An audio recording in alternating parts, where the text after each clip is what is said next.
ليظهره على الدين كله ولو كره المشركون ولو كره الكافرون. وبعد. أحب في الله, tukiwa tarudi kwenye jalsati zetu ambazo tunafundishana kupitia maneno ya Allah tabaraka wa taala na maneno ya Mtume sallallahu alaihi wasallam, na tulikuwa na jalsa kabla Ramadhani ambao jalsa hii ilikuwa imesimamia kitabu kidogo kinachoitwa Kashfu Shubahat fi Tauhid cha Sheikh Muhammad ibn Sulaiman At-Tamimi rahimahullahu ta'ala. Na kitabu hiki tulifika kwenye jalsa ya 7, yani katika halakati zetu tulizokuwa tunaelimishana tuliketi vikao visaba. Thumma baada dhalika tukaingia katika Ramadhani, tukawa tunachukua ahadithi ambazo zinaambatana na Ramadhani. Kwa hiyo leo insha Allah taala tutarudi tena kwenye kitabu chetu mpaka pale Allah azza wa jalla atakapotujalia tuwe ni wenye kuhitimisha kitabu hiki, na tunatarajia kwamba sisi wote ambao tuko hapa tutakuwa ni wenye kufaidika na yale mambo ambayo yako kwenye kitabu hiki. Ndani ya kitabu hiki ahibba fillah, tulifika katika nukta iliyokuwa inaelezea maana ya la ilaha illa Allah, tukaeleza kama ilivyokuwa kwenye kitabu hiki. Na leo inshallah taala tunaendelea kwenye nukta nyingine. Sheikh Muhammad ibn Sulaiman At-Tamimi rahimahullah taala anasema, idha arafta ma dhakartu laka ma'rifata qalb, utakapofahamu na kujua yale niliyokutajia wewe hapo nyuma kuhusiana na maana la ilaha illa Allah, utakapofahamu hayo, wa arafta shirka, na ukaijua shirki. Na tulitangulia tukasema ya kwamba shirki ulama wamegawanya katika sehemu mbili, kuna shirkul akbar na kuna shirkul asghar. Na hii shirkul akbar wakaigawanya katika sehemu 4, kuna vitengo 4 vya shirkul akbar. Kaelezea kwa haraka katika siku zilizopita. Asema Sheikh, wa arafta shirka billah, na ukaifahamu shirki ambayo watu wanaifanya kumshirikisha Allah azza wa jalla, ambayo shirki hiyo qala Allahu fihi, Allah amesema ndani yake, inna Allaha, hakika Allah, la yaghfiru an yushraka bihi, hasamei dhambi la kushirikishwa yeye, wa yaghfiru ma duna dhalika liman yasha, lakini Allah azza wa jalla husamei dhambi nyingine zozote zile anazozitaka yeye. Wanachuoni walikuwa na tafsiri aya hii wakatofautiana, je, ni dhambi zote za ushirikina kubwa na ndogo ndio zinasemehewa? Kukawa kuna aqwali. Miongoni mwa hizo aqwali ni kwamba dhambi la ushirikina halisamehewi ikiwa mtu hatubii, ikiwa ni dhambi kubwa ama ni dhambi dogo. Dhambi kubwa ni kama vipi katika kumshirikisha Allah? Ni kuabudu mwingine asiyekuwa Allah, au kumwabudu Allah azza wa jalla na pia ukamshirikisha na kitu kingine. Katika shirki ndogo ni gani? Kama vile mtu kuapa kwa asiyekuwa Allah. Mtume sallallahu alaihi wasallam asema, man halafa bighairi llahi faqad ashraka, yeyote ambaye ataapa kwa jina lisilokuwa la Allah ameingia kwenye shirki. Hii inaitwa ni shirki ndogo. Kisha akasema, wa arafta dinallahi, ukajua dini ya Allah, alladhi, dini ambayo kwamba ursila bihi ar-rusul, mitume wote wametumilizwa kwa dini hiyo, min awwalihim, kutoka mtume wa kwanza wao, alladhi ambaye kwamba dini ambayo kwamba la yakbalu Allahu min ahadin siwa, Allah azza wa jalla haikubali kwa mtu yoyote isipokuwa ni dini ya Kiislamu. Sheikh anasema, wa arafta ma asbaha ghalibun nas fihi min al-jahl bihadha, na vile vile ukajua yale ambayo yamepambazukiwa kwa watu kutokamana na ujinga, kutokamana na hili, kwa sababu watu wengi au waislamu wengi kwa uhakika na uwazi ni kwamba hatuifahamu maana la ilaha illa Allah. Maana neno la ilaha illa Allah hatuifahamu.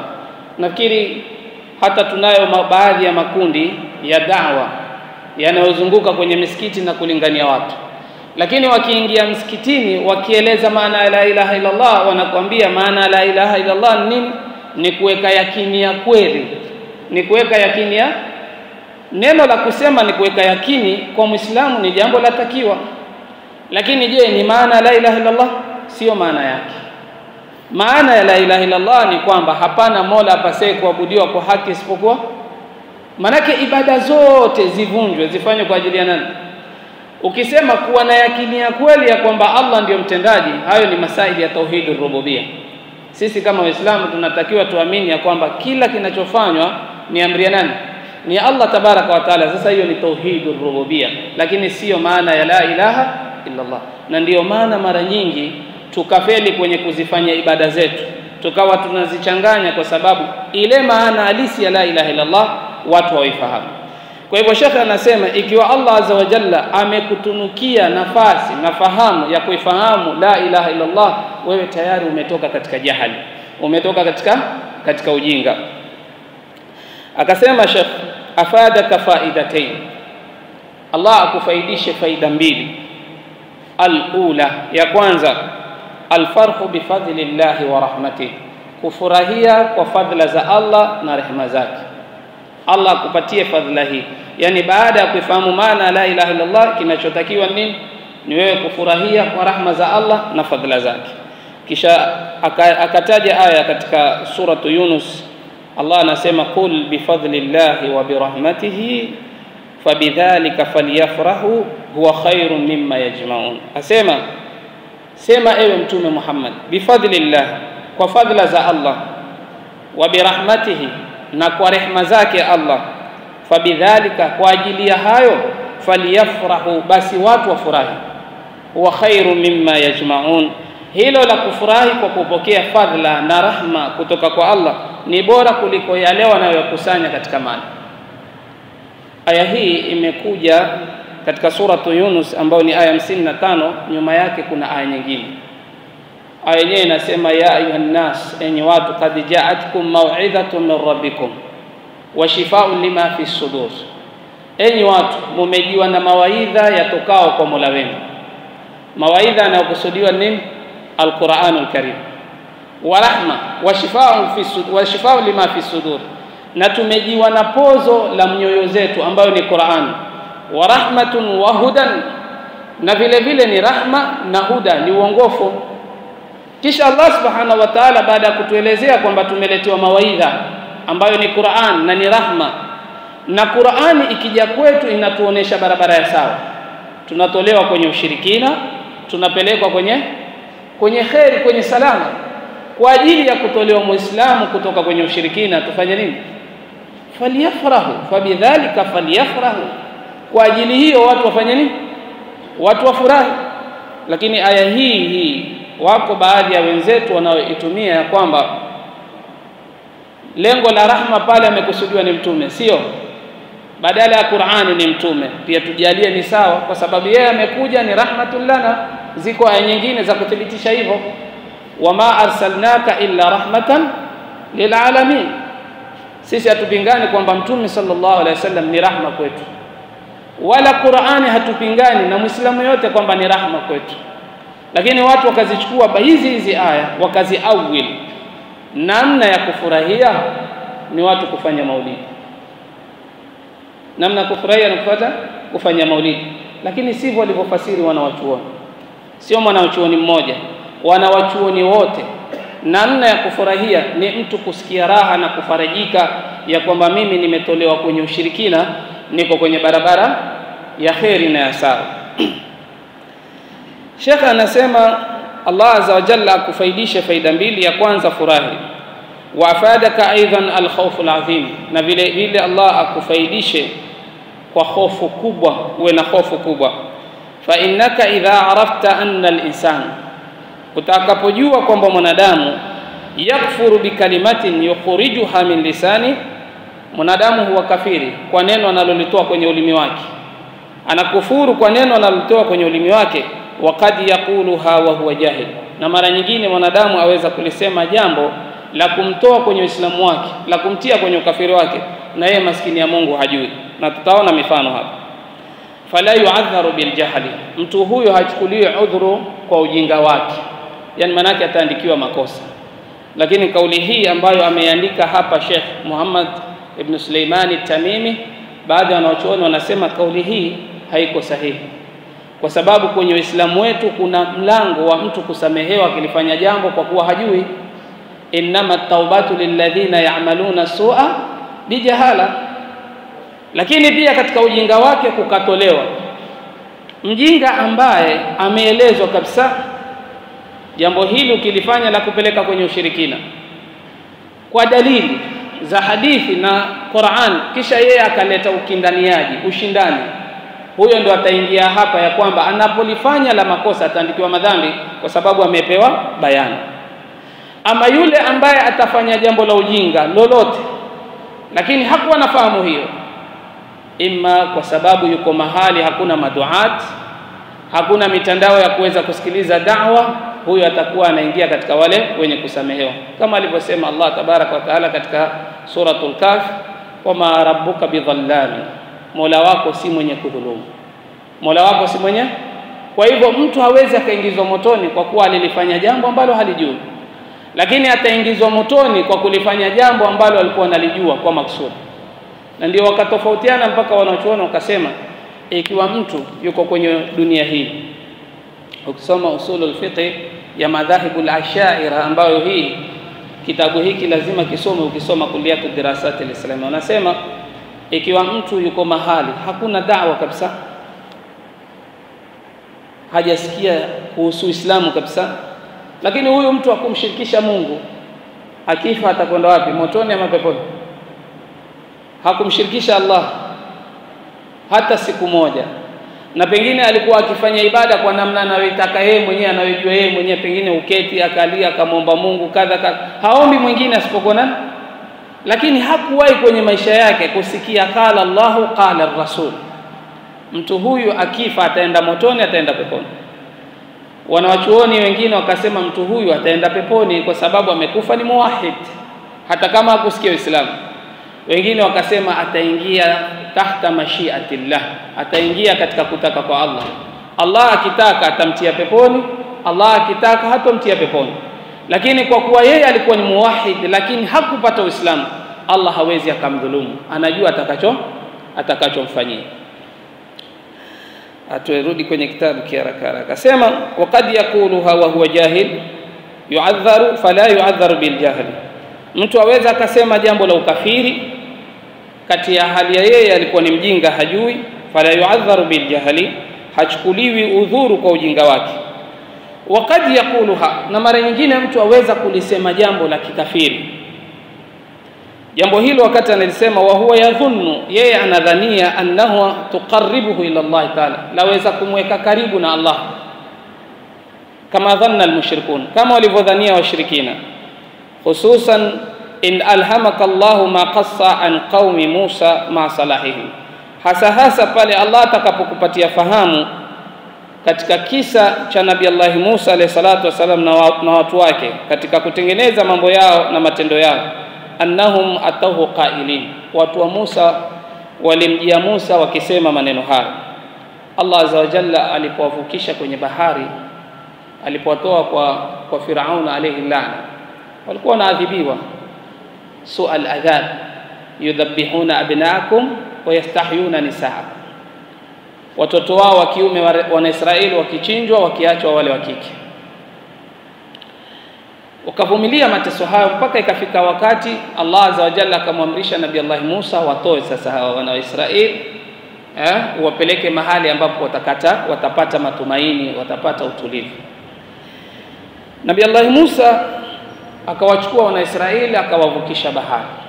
Ni qissatun maarufa, ukisoma suratul Baqara utaziona hizi ibara zimeregelewa sana.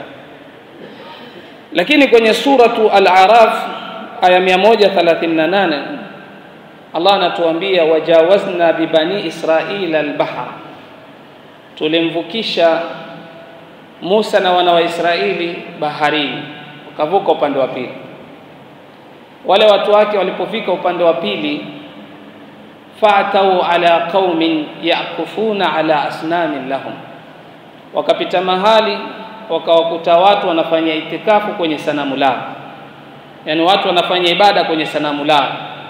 Ndio itikadi hao watu walikuwa wakiabudu masanamu. Basi hao watu wa Musa walipoona vile, ukiambiwa wana Israeli walikuwa ni watu wa kiajabu ajabu, wewe soma habari ya Musa na wana Israeli. hawa watu wameshaoneshwa matukio mingi ya khair, washaoneshwa mambo makubwa ya kuonesha kwamba Nabii Allah Musa ni mtume wa Allah. Walipokuwa Misri, si kuna alama 9 Nabii Allah Musa alipewa, dalili ya kuthibitisha kwamba ni mtume wa Allah. Ilikuwa la watosha wana wa Israeli wasimwambie Musa jambo lingine lolote la kiushirikina. Hili la kuvukishwa bahari ilikuwa la watosha tayari wao kuwa na ibra, huyu ni mtume wa Allah, hatufai kwenda kinyume na yeye. Na yule aliyompatia nguvu akaipigia bahari ikapasuka, famfalaka, ikapasuka tukaweza kupita, huyu aliyomfanya Musa hivyo ndio sisi twafaa kumwabudu. Lakini angalia neema zote za Allah alizowaneemesha, walipofukishwa ile bahari, walipofika upande wa pili wakamwambia Musa maneno haya, ij'al lana ilaha, tufanyie na sisi Mungu, tuweke na sisi Mungu. Kivipi? Kama lahum aliha, kama wale walivyokuwa na Mungu wao. Sababu wameona wenzao wanaabudu kwenye lile sanamu, na wao wakamuomba Musa, hebu na sisi bwana tuwekee. Wanaona kana kwamba wanafanya nini? Wanapita. Hawa na Waisraeli kwa kulisema hili wamesema ni ujinga, lakini kwenye fahamu zao walilisema hili, waliona labda tukiwa na sanamu, hili sanamu litatufanya tuwe karibu zaidi na nani? Na Allah. Ndio malengo ya Sheikh anasema kunao baadhi ya watu ambao wanasema maneno ya kiukafiri kwa lengo la kwamba mimi nikilipata hili nitakuwa karibu zaidi na Mungu. Leo wako sawa, kuna watu wanaenda kwenye makaburi ya masharifu na mashekh, akienda kulia kwenye kaburi lile, wengine wanaifanya ile ndio ibada, lakini kuna wengine wanaitakidi ya kwamba mimi si muabudu huyu sharifu, lakini nimekuja kwenye kaburi la sharifu ili dua zangu ziwe karibu na Allah, ili kwa maombi yake huyu sharifu au kwa baraka zake mimi niwe karibu na Allah tabaraka wa taala. Sisi tuko pamoja hapa. Kwa hivyo kuna watu huzungumza maneno ya kiukafiri, hawajui maskini ya Mungu, na wengine huzungumza maneno ya kikafiri kwa lengo amelizungumza neno ile ili awe karibu na nani? Na Allah, na kumbe lampeleka kwenye ushirikina, kama hawa watu wa Musa tulivyoona. Asema Sheikh, fahina idhin, wakati huo, ya'dhimu hirsuka, iwe kubwa pupa yako, wa khawfuka, na hofu yako, ala ma yukhlisuka min hadha wa amthali, ili Allah azza wa jalla akutakase na kuepusha kutokamana na hili na mifano yake. Yani Allah azza wa jalla kwa pupa zetu sisi, tukiwa na pupa kufuata la ilaha illa Allah, tuna raghaba, tuna hamu, Allah azza wa jalla hutuweka mbali na mambo kama haya ambao ndio shirki iliyoenea. Sheikh akasema, wa'lamu anna Allah subhanahu min hikmatihi, jua kwamba Allah subhanahu wa ta'ala kwa hikma yake, lam yab'ath nabiyyan bihadha at-tauhid illa ja'ala lahu a'da, hakumtuma mtume yoyote kwa tauhid. Manake manabii wote si wametumwa kulingania la ilaha illa Allah, mifumo ilikuwa tofauti, manahiju shar'iyya zilikuwa zinatofautiana. Kuna watu walikuwa wamepewa ibada kwa siku swala moja, wengine wamepewa swala 2, sisi tumepewa swala 5 na ahkamu nyingine. Sasa ibada, manahiju shar'iyya zilikuwa ziko tofauti, lakini manabii wote walikuwa wamekuja kulingania la ilaha illa Allah peke yake. Sasa asema hakuna mtume ambaye alipewa kazi hii ya kulingania tauhidi isipokuwa alikuwa na maadui. Allah anasema, wakadhalika ja'alna likulli nabiyyin aduwa, na hivyo hivyo tumejalia kwa kila nabii adui, shayatin al-insi wal jinni, maadui wenyewe wanatokamana na mashaitani wa kibinadamu na mashaitani wa kijini. Kwa hivyo kuna mashaitani wa kibinadamu na mashaitani wa kijini, na ulama wa tafsiri wanasema shaitani wa kibinadamu ni akhtar, ndio hatari zaidi min shayatin al-jinni, kuliko mashaitani wa kijini. Shaitani maana yake nini? Ni mtu kuwa mbali na rahma ya Allah, au mtu anayefanya makosa. Hata nakumbuka kuna athari moja, Umar ibn al-Khattab alipanda mnyama wake akawa anamsumbua, kwa hasira akamwambia, tulia wewe shaitani. Ulama wakaeleza katika tafsiri ya kalimatu shaitani kulugha ya kwamba ikiwa Omar alimuita mnyama shaitani, ina maana shaitani ni kila kiumbe ambaye atatoka kwenye barabara anafaa kuitwa nani? Shaitani. Kwa hivyo mashaitani kuna katika majini na binadamu, bali mashaitani wa kibinadamu ni wabaya zaidi kuliko mashaitani wa kijini, sababu shaitani wa kibinadamu aweza kuja kwako kwa njia ya kukupatia wasia, lakini ikawa anakushawishi. Mtu anakuja, mimi ndugu yangu unajua nakupenda bwana, anazungumza naye maneno mazuri, mimi bwana unajua nakupenda na kujali kadha kadha kadha. Hiyo ibara aliyoanza nayo automatic utafanya nini? Utamsikiliza. Lakini kumbe baada ya maneno hayo kuna maneno mengine machafu zaidi ataka kukuambia, na sio kwa lengo zuri, ni kwa lengo la kuleta husuma bainako wa baina al-akharin, chuki kati yako na watu wengine. Lakini sheitani wa kijini wewe humuoni, na akija kwako akakushawishi, ukianza kusikia utofauti wowote ukisema a'udhu billahi minashaitani rrajim, yaondoka. Lakini sheitani wa kibinadamu, soma Ayatul Kursi, anketi hapo hapo, haondoki. Na yale anayofikiria kwake yeye kukwambia wewe anayaona yako sahihi, na lengo lake ni kufanya nini? Kukuharibia. Kwa hivyo Allah subhanahu wa ta'ala anasema kila mtume tulomleta kwenye dunia tumejalia kwake yeye awe na maadui katika majini na maadui katika binadamu. Yuhi ba'dhum ila ba'din zukhrufal qawl, wao kwa wao hupeana wahi, hupeana ujumbe. Wao kwa wao hupeana ujumbe, tena ujumbe wenyewe nini? Zukhrufal qawl, huyapamba maneno yao. Ghurura katika hali ya kuhuri, ghurura katika hali ya kumpotosha mwanadamu.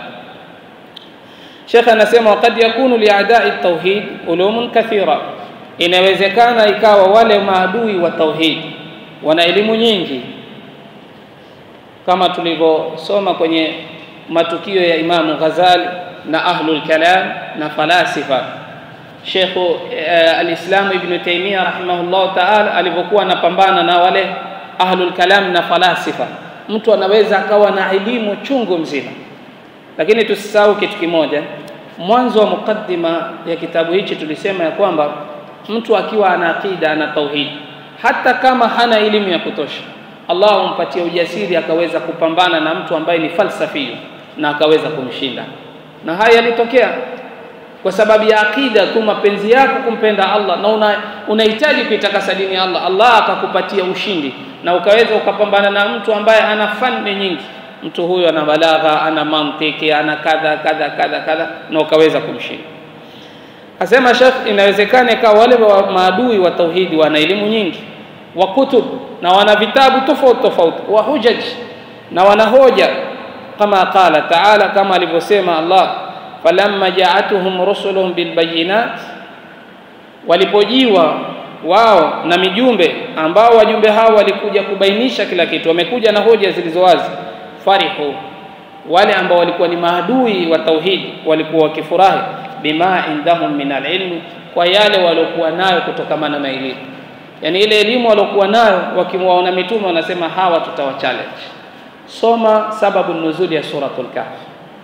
Mtume sallallahu alaihi wasallam alitumaniwa mmoja katika makureshi ujumbe kutoka kwa Mayahudi, kwa sababu Mayahudi walikuwa na elimu. Wakasema huyu mtume wenu tunataka tumchallenge, tujue kweli ana maarifa ama hana maarifa. Akaulizwa maswali mangapi? Maswali matatu. Swali la kwanza aliulizwa, yasalunaka anir ruh, hawa watu wanakuuliza kuhusu ar-ruh, roho ni nini? Ili tujue kweli ni mtume huyu lazima tumpige maswali. Akaulizwa, ni upi mfalme aliyezunguka ulimwengu mzima? Ni mfalme gani aliyezunguka ulimwengu mzima? Akikusudiwa Dhulqarnain. Swali la tatu akaulizwa, ni vijana gani waliolala katika pango kwa muda wa miaka mingi? Na Mtume sallallahu alaihi wasallam alikuwa hajalitaja hili, wala hakuna aya ambayo imekuja kumueleza, mpaka Mtume sallallahu alaihi wasallam aliketi takriban siku 16 au 15 akisubiri wahi, kwa sababu hawezi kuzungumza bila wahi. Sasa hawa Mayahudi kwa ilmu walizopewa nazo walizopewa na Allah subhanahu wa ta'ala, ilikuwa anapokuja mtume kulingana na ile ilmu walionayo, basi wanafurahi na kujikwatua, nasema hawa tutawa challenge, tutampiga maswali kadha kadha kadha, tunajua atashinda. Lakini ikiwa ni mtume wa Allah subhanahu wa ta'ala hawezi akashinda. Nafikiri katika halaka yetu leo insha Allah taala tutasimama hapo. Kesho tutakuja kuanza nukta nyingine ambayo itakuwa inaunganisha ibarati zilizotangulia. Allah tujalie kwa haya min alladhina yastami'una alqawla fattabi'una ahsana. Pengine labda kuna mtu ana swali lolote kuhusiana na masaili